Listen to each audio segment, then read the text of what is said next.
Welcome to podcast 5. In this podcast, it's going to be amazing, not only because I get to state with the evidence which I've been looking for a long time that social media is almost pointless for product-based businesses, but we also have a very special guest with us for an in-depth discussion on this topic and to give you an option that is cheaper, easier to use, and 100% clear for the return on your efforts.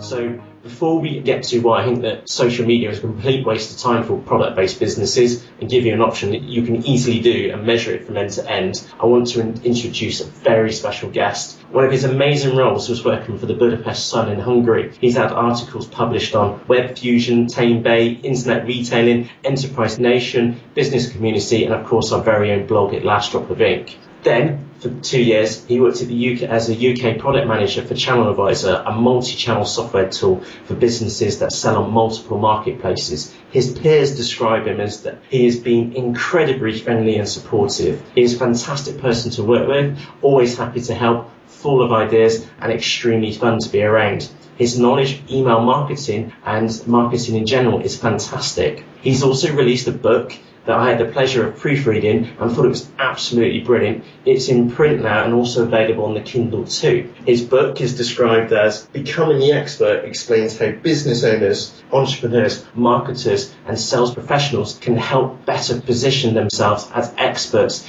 in their own particular industry and help build brand awareness, generate leads and ultimately drive sales through the sharing of their detailed knowledge and insight. Blogger man Dave, our very own Dave Furness, left a review for this book and it goes something like this. I cannot recommend this book highly enough. Whether you work in the marketing department or for a company, or whether you're trying to set yourself apart as the expert in your chosen field, you would definitely find a benefit from reading this book. He's practiced what he preaches and likewise is the expert in his field of marketing, and it's a credit to him for sharing what he knows in this book. Now that was Dave's words, and now just to follow on a little bit further before I mention his name is that I've not left a review on this book yet, but I'd like to make a point that I follow in his advice daily and live into the guide which he spelled out in Thought Leadership Management to make it reality. For that I only think is the greatest reviews which I can give anyone. So he now works for Vocus and marketing as a marketing strategist and contributing author, whatever that may be. Many of you know Vocus as the company behind the recently acquired email marketing software iContact, and for any journalist out there, PR Web. So who am I talking about?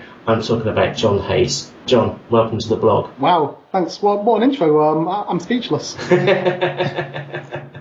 John, just from me and Dave, we really appreciate you joining us on the podcast, especially at such short notice. But we found that article earlier, and it gave us the evidence and the facts that I've been looking at for a long time. Yeah, it's interesting. One of the things I've always advocated is just because you have a social media presence doesn't mean you have a social media strategy. Would I say social media is a complete waste of time for a company selling products? I would say no, but it's not a great way to drive sales. Indeed. So let's have a look at what this report's been said. Now, Forrester is probably the most credible research agency out there, and through these hard statistics, it's kind of scary actually. So what have they said? They said that the big story is that social alone is not a significant driver of online purchases. Now, the scary bit of this is that for barely 1% of 77,000 transactions could be traced back to social links. That's the number which is stuck in my mind, that its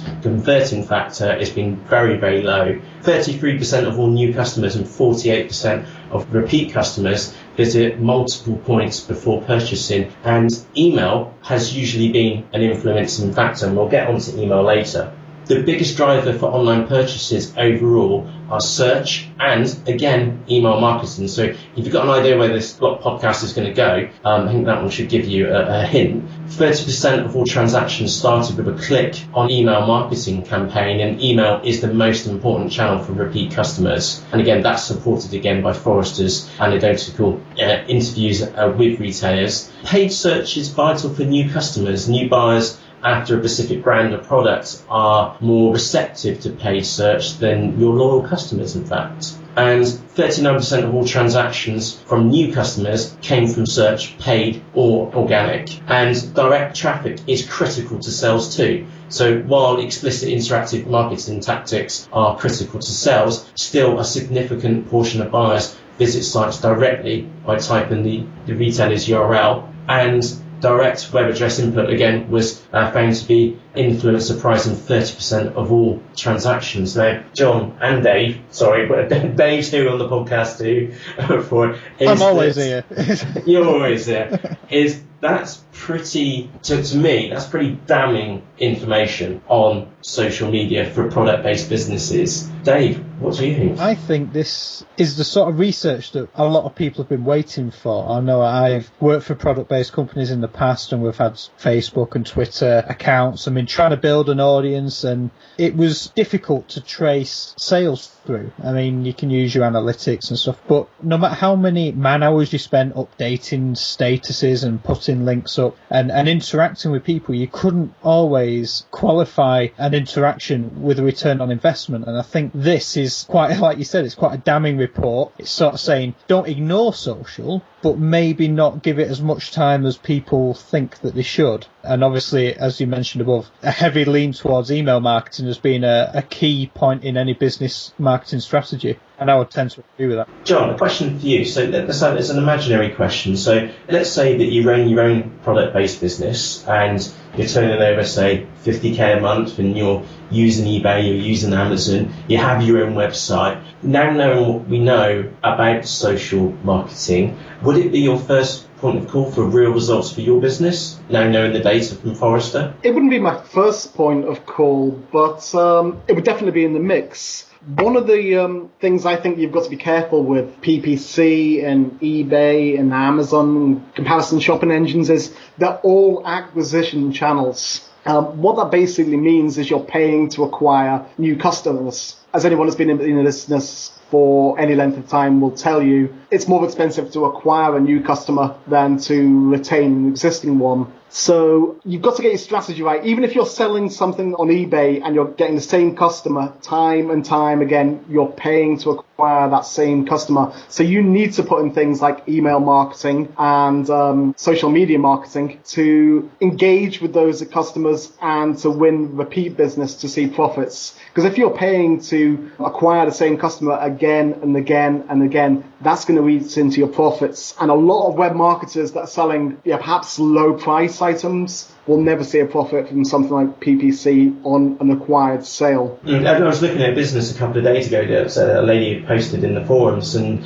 her price points were at the £5 mark. And when we looked at the PPC rates, the average click cost was between 21 to 35 pence. Now, if you talk at a £5 item, that's a huge percentage for her, basically ruling out PPC almost entirely. Sure.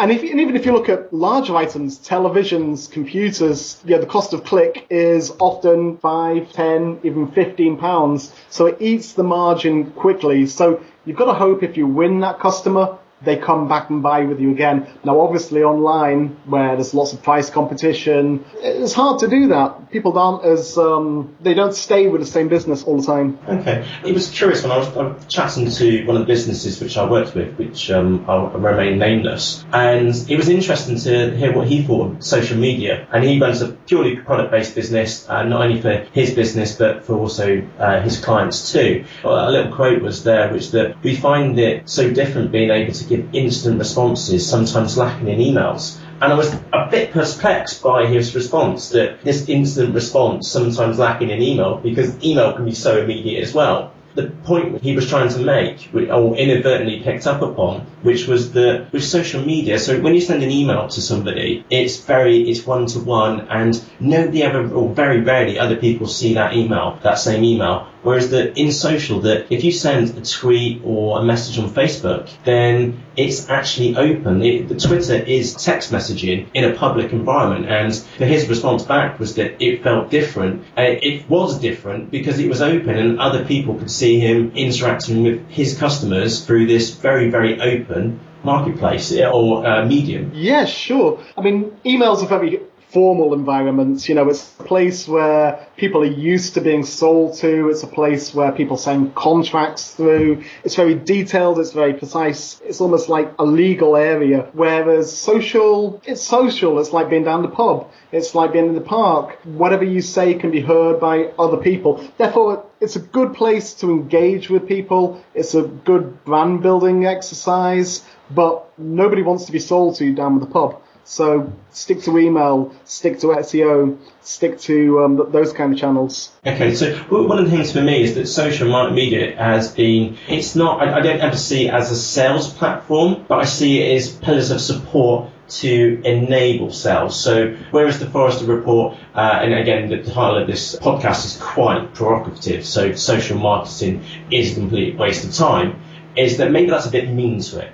As in that it's still there in the background. So, for example, I was looking for a product a couple of nights ago, and down at the bottom they had Facebook and Twitter links. Now, I clicked on those, and I wasn't looking to interact with them on Facebook and Twitter. I was just making sure there was a real person behind it, and they were actually using the channels. And that was one of my positive trigger points to say, yeah, this company's okay, because I'd never bought from them before. So, social media as an awareness platform, so that if you're a brand rather than, or a manufacturer of a product rather than a retailer, would be excellent for brand building on there. The other one is that it would be a customer support medium, so that I know when my internet's gone down and I've used my mobile phone to contact version support and stuff like that, and BT, it's absolutely brilliant because it's almost like you've got one-to-one contact with their support for a new medium, and it's on, again, I was doing that on my phone as well. The other one is that I think it's a long-term platform. I think people are looking, that we've heard some stories about social and using Facebook and Twitter, and it's been a huge success for one or two businesses, but those are kind of the viral ones, or the people which have actually been working at it for a very long time. And John and Dave, how long have you guys been on Twitter? 4 or 5 years. A couple of years. How long's Twitter been on the go for? I don't know.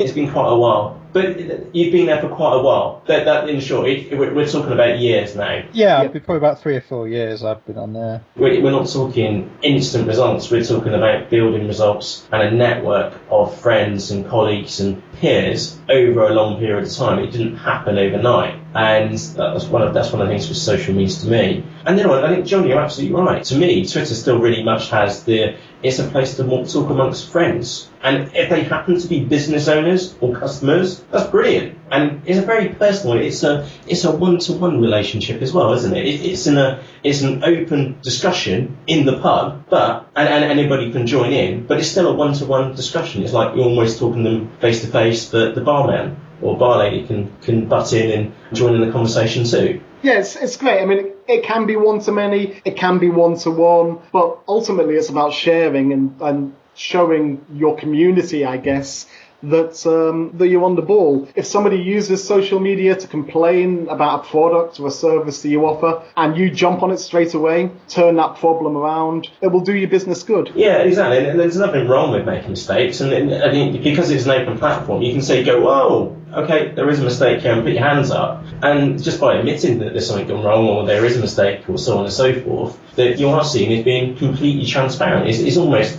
because of a Twitter handle, so the at symbol, so like my at Matthew Ogborn, it is the person which you're dealing with. So at Virgin Media, it's like a person which I'm talking to, even though that it's probably a team sat behind there filtering them. It still feels like it's a one-to-one relationship. It's a great way of humanising your business, and at the end of the day, people buy of people they like. So if you can put a human face or a human name in front of your customers, your happy days. Okay, so taking this conversation in a slightly different slant, what do you guys think about maybe if eBay and Amazon made, so we were talking about using social as a customer support platform, and it's a very public environment, and I know it's difficult to do customer support when there's personal transaction details in there, but maybe it would be an idea if, say, eBay and Amazon open up and make some of their stats more publicly shareable to response times between buyer and seller questions, and try and go for that happy medium between being transparent and also private at the same time? Do you think that idea's got legs? Yeah, definitely. It's something that iContact's done. We publish satisfaction percentages for our customer support. Yeah. Oh, you do? Yeah. Sorry, can you just explain a little bit more about that, John? Yeah, so basically we monitor how happy people are with our support and we regularly publish the figures. We're completely open with that. And again, we'll include a link to that and a screenshot in the blog post as well, so that if you listen to this, we'll get a link into that and we'll put that into the blog post as well. Now, Dave, this is aimed at you specifically. You found an interesting article earlier which basically summarises email marketing data to show, what was it, an 80% increase in mobile device openings. Can you explain that one a little bit more? This was an interesting one, Matt, because as we were looking through the Forrester article, we were saying how a lot of people presume social to mean mobile, people have smartphones, the Facebook app, Twitter app, and I stumbled across this. It's almost an infographic by Litmus. Again, we'll put a link in the blog post. But yeah, there's an 80% increase of opens on mobile devices in the last 6 months. And this was only released in June, so pretty much for the beginning of 2012, an 80% increase is massive. That again goes to show that social doesn't just mean mobile, email can mean mobile too. And that infographic had me astounded with some of the figures that Litmus have come up with. Yeah, they were saying, what was it, for the first time that mobile's overtaken desktop? Is that right? They were saying, obviously, when I'm sure everyone's heard of Outlook as an email client or use it at some point, and the iPhone has overtaken that for the first time in 2012. Just having a quick look at the infographic, I think iPhone's currently running at 20%, Outlook's at 18%. That's massive. Again, mobile has overtaken desktop for the first time. Yeah, let's just look at this. Just looking at this infographic, and again, it'll be on the blog article which supports this, is that the iPhone has got 20%, then you've got Apple Mail, so that's 29%, and then you've got the iPad, so what's that, 27% of all email was opened up on an Apple-based product. Exactly. That's a huge amount of Apple fanboys opening emails. And just to give a perspective here, Android was 7%. It's tiny in comparison. So Android is 7%. The important thing is obviously the mobile devices, and from an email marketeer's point of view, this is absolutely awesome news, because people speak to me and ask me when's a good time to send an email, and maybe 2 or 3 years ago I'd have said Tuesday or Thursday, never send an email on a Friday. Weekends, well, it depends on the kind of the business you're in. But now, because people are accessing their emails on mobile devices, there's never a bad time to send an email. I don't think, John, I think you're absolutely right. I sent a mail out yesterday, 5:10 in the evening, which is like cutthroat. You don't do that to business owners for it. And the numbers of the users which are on the mailing list, that you can also give them like a precise avatar to who they are and what they do, and they're all business owners. And I sent that at 5:10 at night, which almost is suicide to that email if in normal circumstances. But the open rate was well over, I think I checked on this morning, it was 53%. That's just mad. And that was just overnight. And then, of course, that will increase every time as well. I think you're right. There is no right time anymore, and because they're going to pick it up on their phone on the way home. Sure. I mean, if you consider how many hours a day people are commuting in and out of the office, sitting on trains and buses and metros, etc., they're looking at their iPhones. They're engaging with their email. Indeed. So I'm really, really curious. Now, at the moment, I'm using MailChimp, and I'm just going to log in. I'm going to click on my reports, going to see what the open rate. That was this morning, and just going to click on there. So it was an email about how to work more efficiently. And yeah, it's 52.4% on there, which have unopened. So sorry, it's like 57% which have been opened up on there, and it's crazy. And what we got through is 16.3% click-through rate. Now, there was 2 links in that email. One was to a diagram, which I put in, but that was also embedded in the email anyway. And another one linked to the forum. So it wasn't even that I wanted them to take action as a click-through. There wasn't a specific goal for that. It was the being in front of them there and then, which was the primary objective for that email. I mean, to have an open rate, 40, 50% is awesome, and that click-through rate is also very good. So you should be very pleased with that. You also saw the click-through rates on some of the other emails where I want them to open it.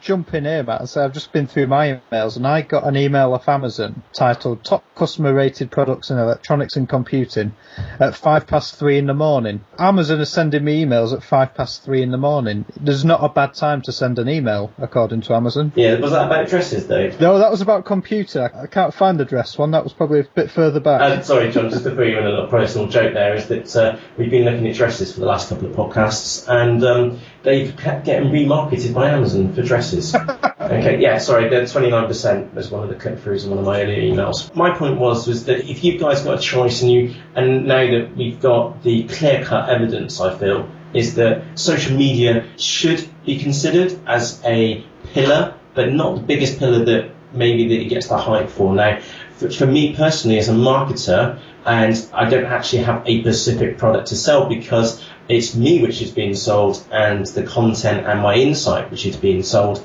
or being delivered to you, is that my requirement for social media and the way in which I work it is completely different to how I would work it as a product-based business, because it's the business and the product which I'm trying to shift there, not myself. So my requirements for Twitter and Facebook precisely are very different to yours. But if I was running a product-based business, then instead of doing social, my point, the entire point of this podcast is for you to consider email marketing instead. Now, John, you have a little bit of experience here. Can you just give the listeners a bit of a background to how deep you actually go with email marketing? Yeah, sure. So email marketing is about relevancy, it's about trust, it's about timing. It's all about communicating with your existing clients, your subscribers, and engaged prospects. So that means people that have been to your website or come to you at a trade show and given your email address. It's based on permission, and without that permission, it won't work. Without that permission, it's basically spam. And most reputable email marketing companies like iContacts don't deal with spammers. So don't think of using email marketing as spam. Think of it as permission-based marketing. It's basically permission just to walk up to somebody and say hi. It's about building that relationship, isn't it? It's about building relationships, that's right. And what would you say the core benefits of email marketing are? What are the main benefits? A, you know who your customers are. B, you know what they've bought from you in the past and what it is they're likely to buy in the future. C, it's incredibly quick to implement and deploy. And D, it's incredibly cheap. I should say at this point, I don't believe in cheap marketing. I don't believe in expensive marketing. There's marketing that works and there's marketing that doesn't. But if you think about email marketing, the costs are very low, and it is widely recognized as the most profitable form of online marketing available to today's entrepreneur. Yeah, I've got to totally agree with you, John. It is so inexpensive to do, and it's so personal as well. It's a one-to-one relationship, and as we were discussing with Dave earlier about that article where the 80% increase or whatever it was for the openings on mobile devices, and it's the first time it's gone past desktops, is that it really is now a one-to-one relationship. So they are looking at it on their mobile phone. So what was it? 27% on Apple and 7% on that. So 34% of all email openings. It's probably even higher for business owners, which are pretty much welded to their phone anyway, is that they are going to be answering that email on their phone and it's in their hand. Now here's the thing. It all depends on how relevant the email is to the recipient as well. So because most email is template driven, you can send as many emails out in a day or a week or a month as you like. It doesn't mean that everyone on your list receives those emails. You send out relevant emails to relevant subscribers. So don't think of email as something you do once a week or once a month. Something you do every single day, and perhaps multiple messages a day. Just there wouldn't be the same people receiving those messages time and time again. Okay, so just taking that a little bit further, is that what would you suggest that you do? So let's say that you run your own business and you sell women's fashion, just like Dave.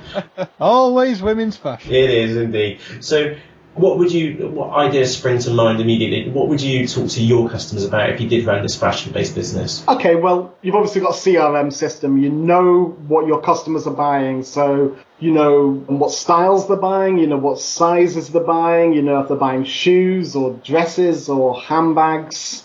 So take that information and segment your list accordingly. There's no point in sending somebody an email about a size 6 little black dress when in the past they've bought size 14 welly boots. So we're talking about a giant. I'm talking about Dave. Dave is pretty big. We had him down to Bristol last weekend and he's bigger than what I remembered, put it that way.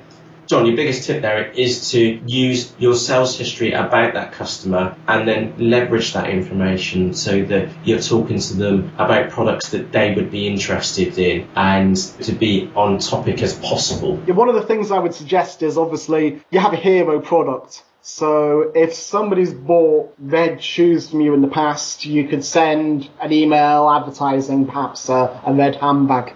Now, just because they bought red ladies' shoes off you doesn't mean that they might not want to buy children's fashion or men's fashion. But you have that as a little thumbnail at the side of your hero product. Send them something that's relevant to them first. If they want to click on one of your secondary offers, then you'll also have that information in your email analytics, so you can add them to a second list. So maybe they were getting one email off you a week or a month.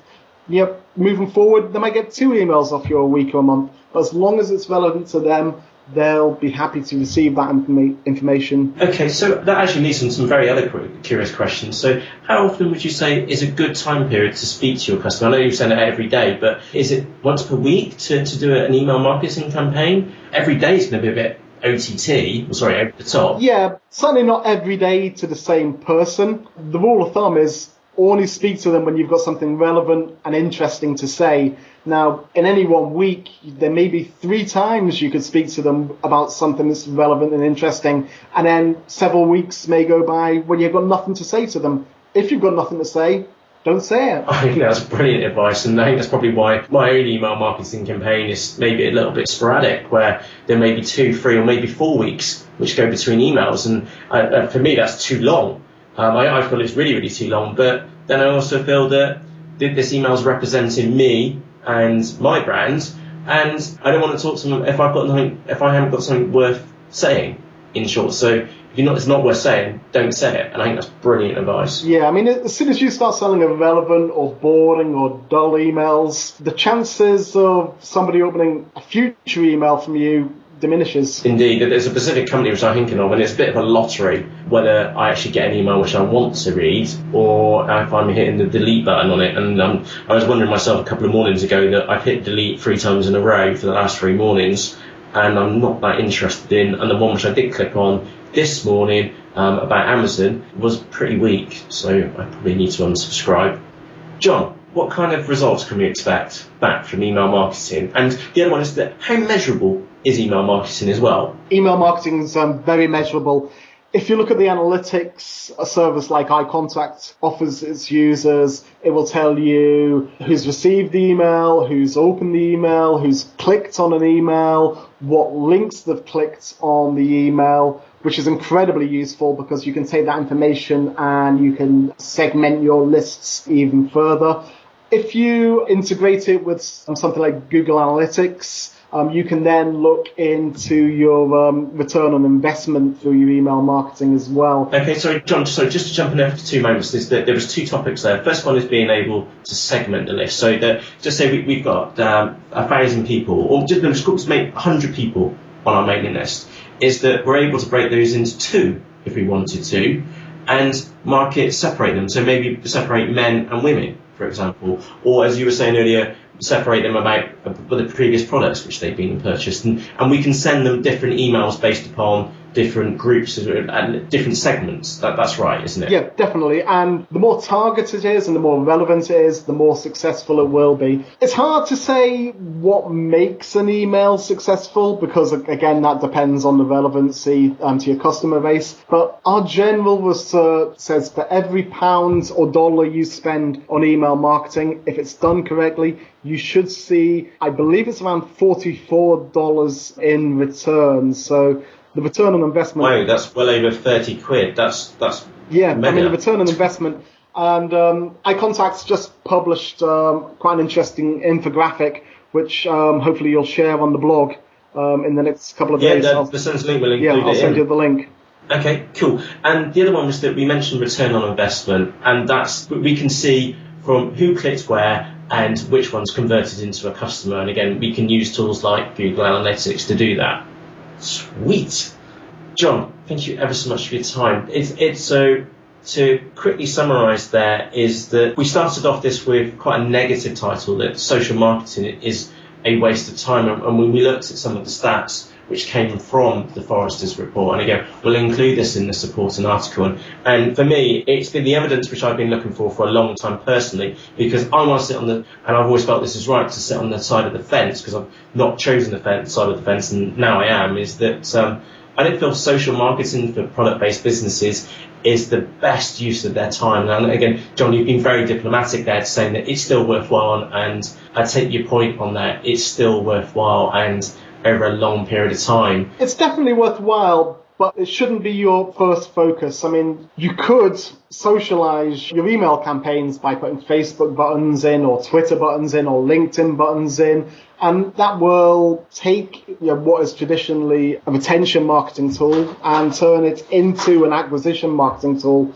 if those emails are shared across the social networks. So I think my point for running this podcast was that social marketing, or social media market, or social market, however you want to word it, can be productive for some businesses, but given the choice that email marketing is that you can chop it and change it so many different ways, and it's so inexpensive. Well, what you were saying earlier, for £1 input for £30 or more return in investment, it's just crazy. It's a phenomenal driver of business, and we find that companies are spending more and more money on it every year because it continues to bring results for them. And let's leave it there. John, thank you ever so much for joining us. Thank you very much for inviting me. Cool. And Dave, I'm Matt from Last Drop of Ink, and let's not forget Dave today as well. Dave from davefurnace.co.uk. Excellent. Thank you, guys. Thank you very much. Cool. So thank you very much for taking the time to listen to this podcast. But what we want to know is that, do you think that social marketing is a complete waste of time? Do you run a product-based business on eBay, Amazon, your own website? And what's been your input back from your team, yourself, and your customers on social marketing? Do you think it's a waste of time, or do you think there's explicit value in there? Let us know, and you can let us know by leaving a comment on the bottom of the blog. Just pop your name and your email address in, and again, if you want a little bit of SEO, pop your link in there as well, and let us know. We're really looking forward to hearing from you. Cheerio.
Thank you.